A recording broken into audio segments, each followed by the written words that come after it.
Hey everyone, today I want to talk to you about a company that has been a staple in the Midwest for nearly 2 decades, Raber Portable Storage. If you're in need of quality storage solutions, look no further. Whether it's a barn, shed, or garage, Raber has the largest selection of handcrafted storage structures in all of Indiana.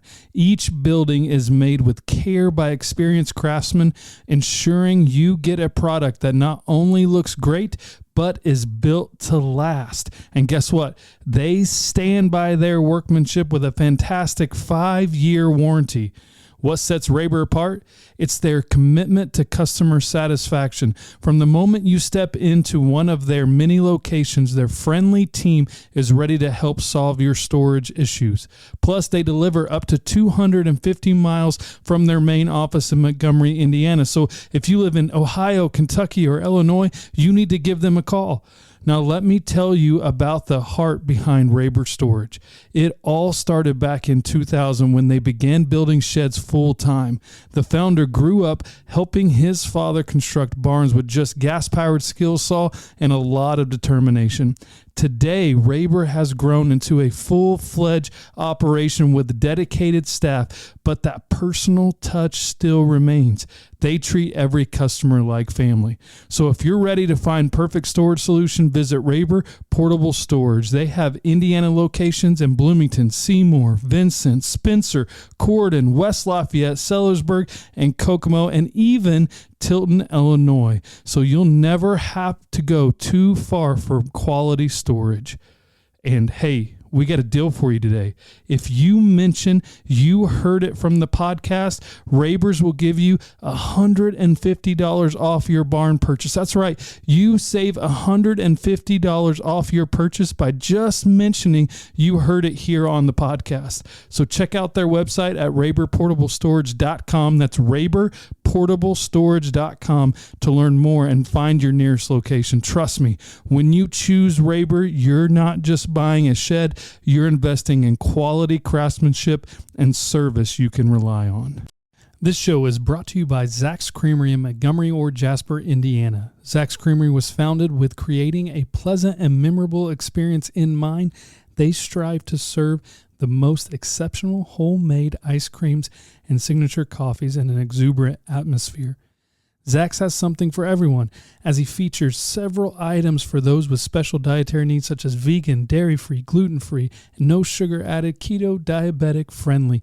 Visit them today in Montgomery or Jasper, Indiana. You can dine in or drive through, but whichever way you choose, do not forget you can order online and have it waiting for you when you get there. Order online at zaxcreamery.com. That's Zach's Creamery, Z-A-X Creamery.com, and stop in at Montgomery or Jasper, Indiana. Is how you spend, save, and invest your hard-earned cash glorifying the Lord? Well, at Dominion Wealth Strategists, they believe that your finances should reflect your faith. As a distinctly reformed full-service wealth management firm, they are here to help you steward God's gifts wisely. From comprehensive financial planning to wealth-building strategies rooted in biblical principles, they offer their core services with no financial barrier to entry. Whether you're planning for retirement, building generational wealth, or just getting started, Dominion Wealth Strategists are here to guide you every step of the way. From baptism to burial, Dominion has you covered. Visit them at reformed.money. That's reformed.money, and take the first step toward financial stewardship that honors Christ. That's reformed.money. Please visit them today. Hello and welcome to the TC Cook Show on PH Media, and I am here with a return guest, Rod Martin. Rod, thanks for being on the show again. Hey, it's great to be here. Rod, let everybody know, maybe they didn't catch the first episode, but just who you are, what you've done, and what you are doing right now. Well, I was one of the early guys at PayPal. I'm a tech guy. We have Martin Capital. We invest in technology. Rather diverse portfolio ranging from reversing fatty liver disease and cirrhosis to manipulating gravity. And I mean, just incredible different things that we get to work on. And of course, I'm a very serious Christian. We were just sitting here talking, and I was saying I was saved 42 years ago. Wow. Just amazes me. I'm 56, and Wow. just the Lord transformed me, and I certainly haven't done everything right, but I'd have been a mess without Him. That's right. And so everything we do is oriented toward the Lord one way or another. My talk a minute ago at Fight, Laugh, Feast was about the fact that your business is a ministry. Yeah. That feeding people and clothing people and taking care of people's cars and making sure their kids get to school on time. This is ministry. It's not just adjunct to it or an ATM for your pastor. And people need to live with much more deliberateness, and we try to in our business life, but also we do all those other things. I'm a recent former officer of the executive committee of the Southern Baptist Convention, and I've served in a bunch of capacities in the church.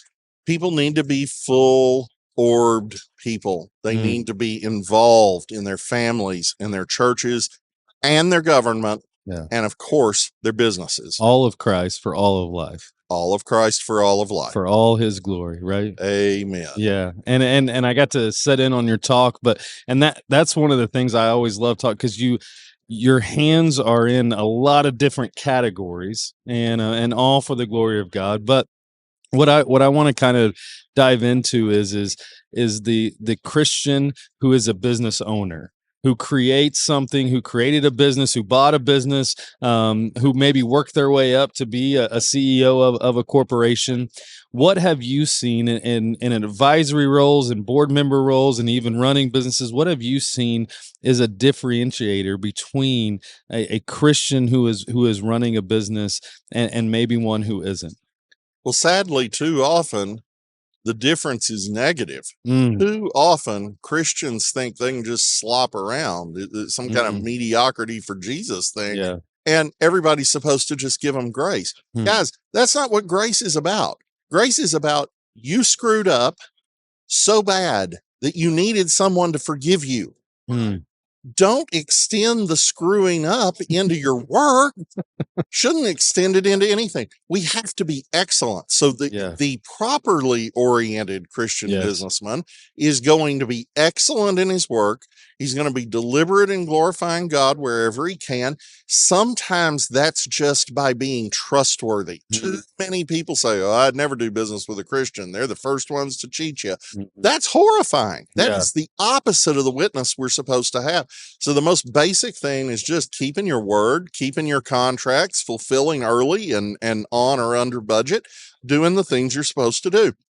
The second thing, of course, is using the platform that creates. So that gives you an opportunity to go and teach a Sunday school class, or go speak at a Chamber of Commerce meeting, or organize and maybe pay for a mission trip or whatever. You should be involved in all those things too. And if you're a busy business owner, you got a lot going on, but there's always time for family and for the Lord. Yeah. So some of those excellence, because I've been really, really diving in deep into that in my own life, businesses, those type of things. Give me a kind of some examples of how we as Christian business owners, the excellence that we can do. You gave one in that talk right there of just fulfilling right on time, early if you can, right? Doing that. What are some other ways that we can excel in being good to others? I'd look at McDonald's, which again is not a Christian business. In-N-Out is actually a Christian business. Right. So go to In-N-Out if you can, but they aren't everywhere. Sadly. That's right. I live in Indiana, man. We don't got no In-N-Out. We don't in Florida either. But McDonald's is ubiquitous. Sure. And so one of the things they do that we should imitate is their food is exactly the same quality, whether you're in Georgia or Guatemala, whether you are in Russia or Rwanda, you get the same Big Mac, you get the same chicken McNuggets. It is identical, and it's safe, good food. You can say, well, it's not the healthiest food I can get. Well, that's a first world problem. The world, McDonald's is kind of amazing, and maybe even a date night. And the truth is, they feed 1 out of every 100 people in the world every day. Crazy stuff. Every day.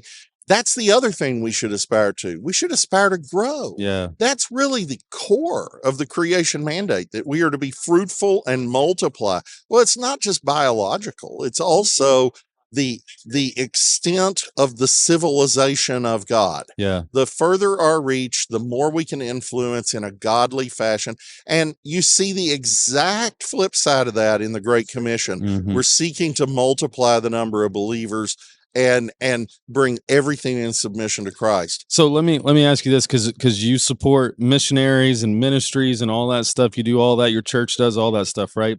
If you were to have a missionary come to you, Rod, and they said, "Hey, I want to go and I'm going to start a church in some foreign country," right? And they get there and they start a church. And they have 5 people, and they come back to you and you say, "Hey, how are you doing?" You say, "Well, we got 5 people." You say, "That's great," right? You're that's a good start.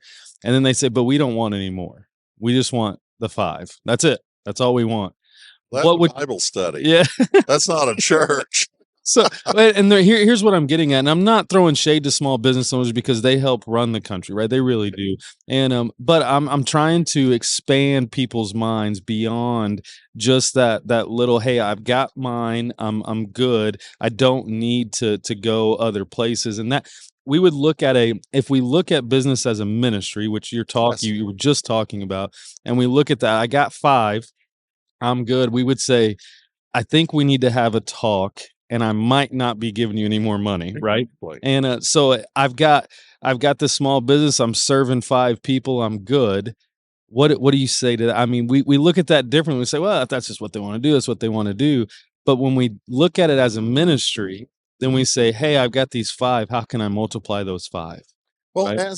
as is so often the case, there is a wisdom issue here. There's a golden mean. I was in a church visiting this weekend, and the pastor, and I don't know him. I met him after the service, but Sure. he stood up and he said, "We are planning churches. We don't need every Christian to come to our church. We need every Christian to have a church. Maybe it'll be ours." And that is the right attitude. Everybody doesn't have to go to the same auto repair shop. Right. However, if you have an auto repair shop and Right. you are thinking Christianly about it, you say, "You know what? Our service is better than," we'll just say, Pet Boys. Pet Boys is good. I use Pet Boys. Right. You know, say our service is better. And here's how we're beating them. And here are the 3 ways that we can either beat them on price or beat them on value, Right. depending. And you know what? More people need what we have. Well, then you should consider starting another business. That's right. You should consider putting in another location in the next town. Maybe you'll be bigger than Pep Boys eventually. Or maybe you don't have the skills to do that. You know, God may not have gifted you for that. That's okay. But if you're doing something well, people are benefiting from it, and you should spread it. Right. Yeah, I 100% agree. And again, I'm not saying everybody's built to have 100 stores, and I'm not saying any of that stuff, right? And we've got some hecklers in the crowd here. We got some hecklers over here. Yeah. And serious podcast, and we got hecklers walking up, right? So, but no, I'm not saying everybody is designed. I'm not saying that, but I look at, you use McDonald's for instance. I look at a Chick-fil-A, right? And McDonald's has a chicken sandwich, right? And Chick-fil-A comes in, and McDonald's already had their chicken sandwich, right? And Chick-fil-A says, "You know, I think we can provide a better service. And I think we can focus on one product and really make it well, and provide a customer experience that they enjoy. That's quick, it's there, and it's unified. It's always the same. Any Chick-fil-A you go to, not only do you hear my pleasure the same, but you get the same chicken sandwich, right? And then if you look at even their money, just US wise, right? They have far less stores, but they're far more profitable. Yeah, they are. And so they saw McDonald's and saw a model, and they said, "Hey, I think we can do it better." Yeah. And then they didn't just say, "I think we can do it better just in the malls," because that's where they started, right? They were in malls and stuff. But I think we can actually do brick and mortar stores as well. And they created that. And so take what you see. If you believe you have a better product, go spread it to the world, because we need better products. I need the best quality shoes at the cheapest price. Right. And it doesn't matter if I'm on welfare or a billionaire. The same thing is true. Right. You know, I need a good car that runs and doesn't Right. break down on me on the side of the interstate. I need all these things. And the cheaper they are, the more I have to do other things Yeah. like pay for Johnny's braces or his Christian school Right. or tithe, you know, or whatever. Well, it wouldn't be a tithe, but, you know, offerings above the tithe. Yeah. You know, more disposable income is better as long as you aren't sinning with it. So, yes, if people have some unique thing where they are providing value in a way that maybe somebody else isn't, Right. they really ought to feel like, gosh, I have a duty to take this to the world. And it really doesn't matter what it is. It can be a for-profit business. It can be art. It can be anything. Right. And so I encourage people to think bigger. I encourage them to realize that their God can provide whatever they need to accomplish anything that they're after. There's no prosperity gospel in that. God isn't necessarily going to do those things for any individual person. And yet, if he's put it in your heart to want to go do it, Yeah. there's a decent chance that he will for you because he Yeah. wants you to be that kind of person. Right. There's a quote from a missionary, and he was a missionary over in Asia, and he says, "Dream a dream so big that if God doesn't intervene, it won't work." Yes. And I'm telling you that switched even the vision of the powerhouse and the nonprofit. It switched the moment I read it. I switched it because I was thinking tri-state area. Because I thought, right, I was like, I think I can do that, and I probably And you personally probably could, right? And then when I heard it, I said, but I was just thinking what I thought I could do, and I wasn't actually dreaming of what I think I know God can do. Right. Yeah, exactly. And so go ahead and dream big. Go ahead and have that. If God has implanted that into you, that's something that I hope for all business owners, ministry minded people, whatever, just Christians, just start to dream big. And you have a big dream, and you're not ashamed of saying it, of evangelizing Mars, right? And having the first what do you call it, the Martian Baptist Convention. That's right. And Mars, taking Southern Baptists to Mars because we need more Baptists, right? Yeah, But you've worked with non-believers, you've worked with believers, and you've worked with high achievers, both on both sides, right? Mhm. What are some of the qualities that you've seen in those people that have kind of pushed them to be that high achieving and actually achieve goals that they've set forth? The biggest single thing is the golden rule. And they don't all think about it as being the golden rule, but it's what it is.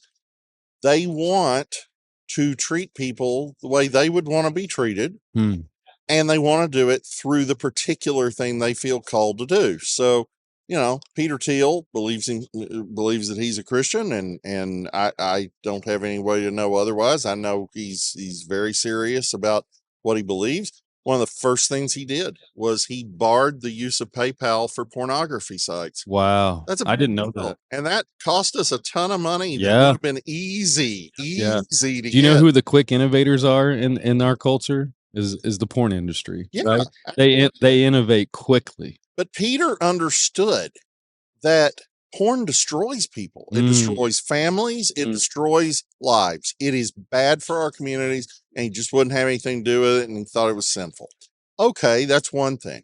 But also, he looked at payments online, thought they all, you know, every solution that was available at the time was terrible. And it really was. It was really bad. You're right. Yeah. And we drew some competition pretty quickly that did more or less what we were doing, although I would say not as well since we whipped them all. That's true. But, That's true. you know, he was very, very focused on providing something that no one else could provide. So, you know, we got our fraud rate down to just 1/3 of Visa and MasterCards Wow. in the first year. And the only thing you have to do to sign up for one of our accounts is give us your email address, for heaven's sake. You know, it ought to just be a fraud machine. Right. But no, exactly the opposite. And likewise, very cheap product, very accessible to anybody. And if you think about it, what it really is a free merchant account. Yeah. Back in the day, especially, a credit card merchant account was a very expensive thing to get that most people couldn't qualify for, even if they could afford. And so PayPal comes along and you're able to just give your email address, and you can take Visa, MasterCard, Discover, American Express, and ACH payments, and you're in business. And we facilitated through that exact thought the creation of 2 million small businesses in our first 2 years in Wow. operation. Wow. Now, that's people who have financial freedom and the opportunity to pursue their calling however God has made them to do.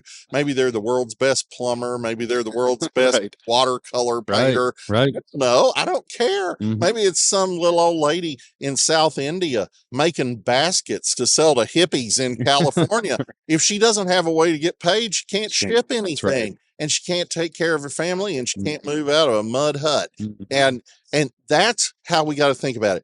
All of these high achievers, John D. Rockefeller, Andrew Carnegie, who was in no way a believer, Mhm. but all these guys think, how can I make the world better by giving people something they need that maybe they don't even know they need, and doing it cheap? Mm. And that's how they get fabulously rich. They're getting a tiny, tiny percentage of this huge amount of wealth they're creating.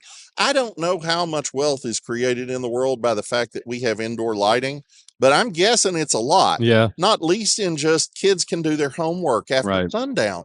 I mean, people can go to plays and go to churches at night, and all these things are possible. And you're not, killing all the whales to get their whale oil Right. to light the Right. room, or burning well, actually kerosene was an improvement over that. Yeah. I guess Rockefeller saved the whales. That's right. Anyway, but all of those He was things, accused of a lot, but I don't know about that one. yeah, but all of those things make the world better. They Right. dramatically increase wealth by reducing the cost to do basic things, which frees up more of your income, even if it stays flat, to do other things you couldn't do before. That's a blessing. That's how all these guys think.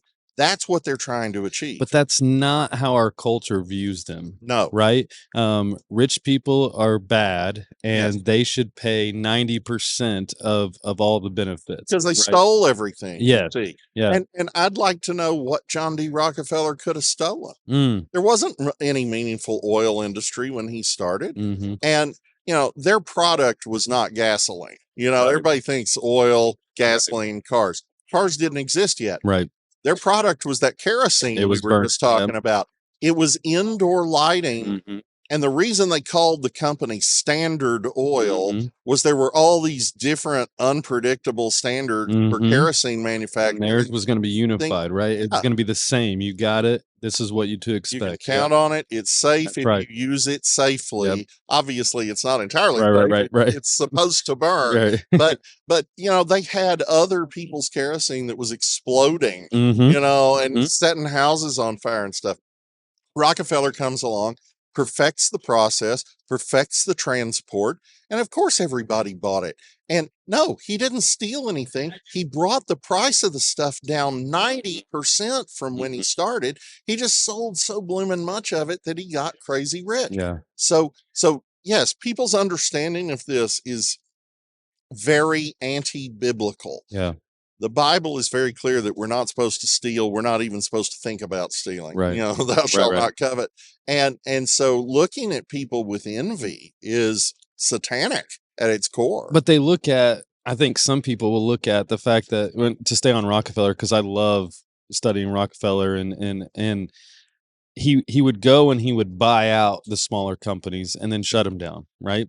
Well, he just shut down all these jobs. He just did all this. Well, here's the thing. He paid that company Mhm. to purchase it. He didn't steal that company. He paid for it out of his own profits, right? Yeah. That he made. And that's how he did it. So to me, and again, we have all these monopoly laws and stuff that they say that Rockefeller's the one that helped make the government create all that stuff. But in my mind, it's like we're not set up just to protect a smaller version, right? Mhm. If someone has the intuition, they have the ingenuity, they create, they do this, they build, they work, they get it up there, and they want to purchase this company, right? And if then it's theirs, they own it. They can do whatever they want to with it, in my opinion, right? Absolutely. And Well, and look at who Rockefeller was. He is that small businessman Yeah. you're talking about. Yeah. He Rockefeller, took large risk, by the way. yeah, Rockefeller was the child of a single mom. Yep. His dad abandoned the Yep. family when he was very young and stole everything they had. Yeah. Every penny the family had, he took Rockefeller would with go him. out and work as a young kid selling candies and different things, and his Yeah. dad took it all. At one point, he was sweeping the floors in Mhm. like I don't know if it was a factory or a warehouse or something, 6 cents a day Mm. to support the family. Mhm. Yeah, unbelievable. Andrew Carnegie, kind of the same thing. Right. You know, son of a widow, and he has to quit his schooling at 12 Right. and go apprentice Mhm. to a railroad CEO. tycoon. And you know, he got his start in a way that we would think of as horrifying and child labor, and Right. you know, they should have had welfare and all. If Andrew Carnegie had had welfare, there would be no steel. Mm. Modern world It's wouldn't true. exist. And so, you know, the point isn't that we shouldn't take care of the poor. The point is everybody can become great Mhm. if they set their mind to excellence, Right. and especially if they do things that are God honoring. And though Andrew Carnegie was not at all a Mhm. Christian, Mhm.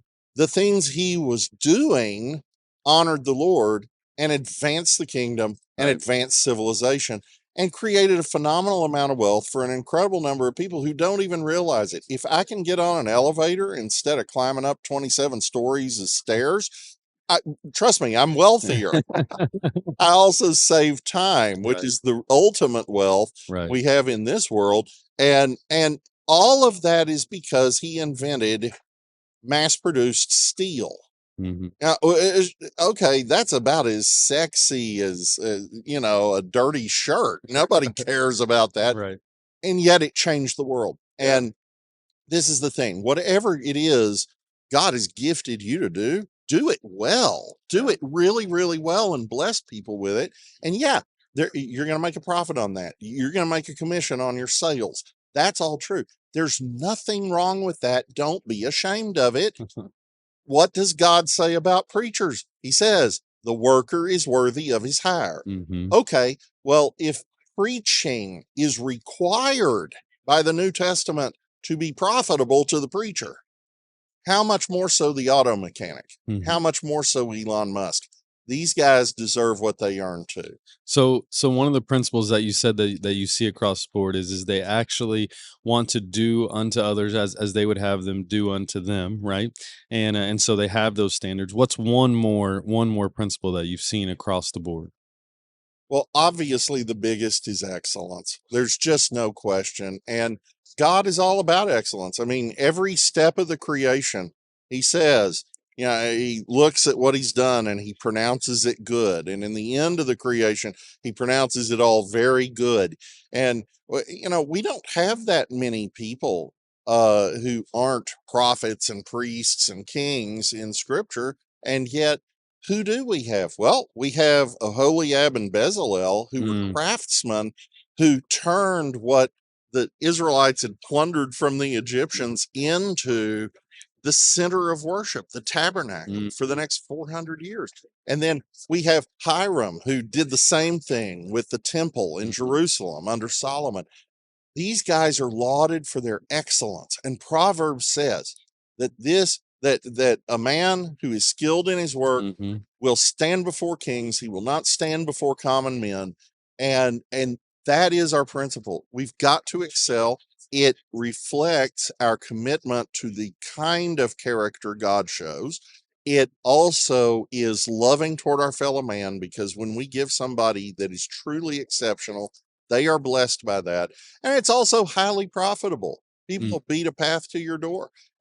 Apple has sold a gazillion of these iPhones in my pocket because they're just awesome. Yeah. It's just ridiculous. Don't tell my wife that. She can't stand Apple, and I love it. I love Apple. But if she has an Android, Yeah. she's getting something that is incredibly similar but wouldn't exist if Apple hadn't I invented this. love it. Yep. And Yep. And again, this is part of it.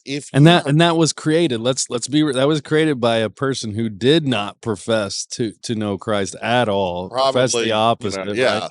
The opposite. And here's a guy, and God has taken that. And you were just talking about how now, because of technology, because of Starlink, because of the iPhone, you can get a college education in some far off tribe in Africa, right? Yeah. And right off of that phone, you can have a college education hooked up to Starlink that's across the world, right? Yeah. I mean, it's incredible. And that to me is God taking his creation and using his creatures to create, because that's really what we're all called to do. Yes, there's procreation, right? We do that, and but also to create in the world that he's given us, whether that's creating a plumbing service that is serving the whole county, the whole state, whatever it is, right? But you're doing it with excellence. You're creating those things, whatever it is, or coming up with new technology, even, which I know you're highly invested in new technologies to help save people's lives, even. Yes, right? Absolutely. And you were talking about our average age keeps climbing up. It keeps climbing up, and the population keeps growing. And you went countercultural and you said, I want more of that population, right? I want more of that, and then you broke it down even to how much land and all this. We are not running out of space, folks. We are not running out of space, and we still have other planets to conquer, right? Yeah, and we use less space to serve more people. There's 3 times the forested area in the United States today that there was in 1900. We use about a third of the agricultural land in the world to feed 8 billion people that we used to for 2 billion. Wow. Because technology isn't, spaceships and iPhones. Technology is knowing how to do a thing. It is solving the puzzle of the universe. Scripture says that it is the glory of God to conceal a matter, but it's the glory of kings to search it out. And that's what we're doing. So, I live in Destin, Florida. We've got all that beautiful white sand. It's as white as the white part of your name tag there. Right. It's unbelievable. It's quartz crystal. Very few places like it in the world. And, when the Spanish galleons sailed past it, they just kept on going because you don't have enough disposable income to go in and develop Destin. You need to go somewhere where you can make money, mining gold or trading furs or whatever. Right. So it wasn't useful. Even timber, right? Finding some place that's more timber. It's not sand, right? Of places with timber. Even if we have a good bit, and we do, as you go inland, it wasn't profitable to deal with that because you couldn't sustain a town. Why? Because it's swampy and sand doesn't grow things, and you get hurricanes. And when you've got weather satellites, you can deal with that. But if you have wooden ships, just one day you're there and the next day you're dead. So, nobody used that part of the world for a very long time. And then somebody figures out how to make glass. And somebody figures out how to make glass lenses for telescopes and microscopes. Suddenly the sand is valuable. Yeah. It was a curse is now a blessing. Yeah. And before long, you've got all of this excess, not excess in the negative sense, population and wealth compared to what you had before. So it makes sense to develop some of these places just for their beauty, not for their utility. And it turns out that you can make money on beauty. So those people make money. Yeah. And, before long, you do have weather satellites, and you can tell people when to get out of the way. And you can build to a code where when the hurricane hits, it just doesn't hurt much. Those things are all technological. They are all capitalist, and they all serve the Lord. They all make the world better. Yeah. And it's just incredible. I was 16 before I ever got to go to Florida. If I had been living 100 years before that, I'd have probably never gotten to go to Florida in my life. How much better is it for kids to get to see the mountains and see the Grand Canyon, see Yellowstone, see New York and Washington, go to the beach, And no matter where you live, you can get there in a couple hours. Yes. Right? How crazy is that? And it'll get better. We're talking about Starship. Starship is going to make it possible for you to fly from New York to London in 26 minutes. Now, LA to Shanghai or Singapore in about 40. Yeah. Now, that's transformative, and you're going to be able to do it at a price that is competitive with or even lower than an airliner today. It's going to happen in the next 20, 25 years. This is a glorious thing for the world. It will knit the world together in a wonderful, wonderful way.